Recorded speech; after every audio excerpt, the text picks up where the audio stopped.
हाँ तो फिर जबरदस्त, जी हाँ, फिर पवन सिंह के आते ही गाना आज बवाल सबसे बड़ा रिकॉर्ड बना दिलवा।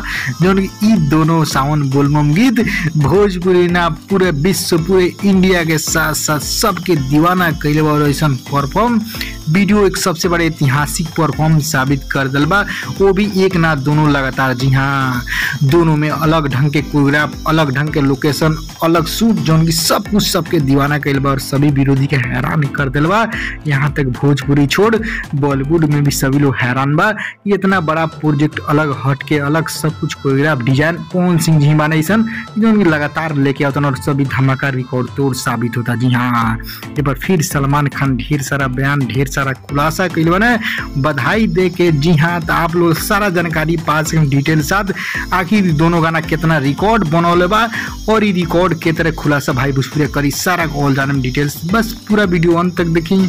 तो उससे पहले एक और रिक्वेस्ट करें आप सभी के, यदि आप भाई भोजपुरिया यूट्यूब चैनल पर नया बानी तो जुड़म जरूर, सब्सक्राइब करके घंटे ऑन कर दें ताकि इस तरह सभी न्यूज पहले पाए। हाँ, तक कहल पवन सिंह जी पहला गाना जो उनकी शिवाला पर सोमारी मात्र एक दिन में ही 4 मिलियन 40 लाख व्यूज प्राप्त करे और दूसरा दिन जाके 6 मिलियन 60 लाख व्यूज और अब जाके 3 दिन हो गए तो 3 दिन में 8 से 9 मिलियन व्यूज 80 से 85 लाख व्यूज प्राप्त कर चुकल बा।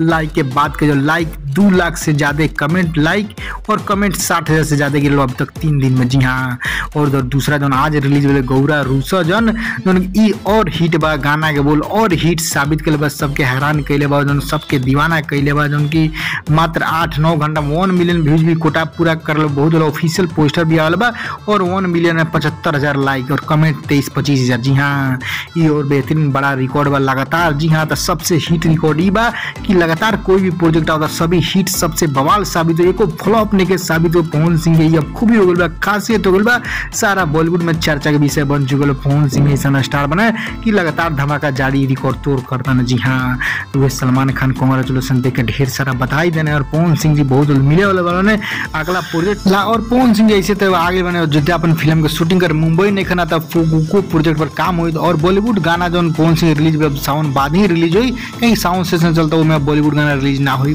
साउंड बाद। जी हाँ, तो आप लोग यही नया खबर बतानी तो रिकॉर्ड के साथ और जानकारी पानी तो खबर कैसन लागल, खबर पसंद पड़ल लाइक करें शेयर करें दबा के चारों तरफ सभी फैंस ताकि वो लोग नया बड़ी रिपोर्ट जान जलो।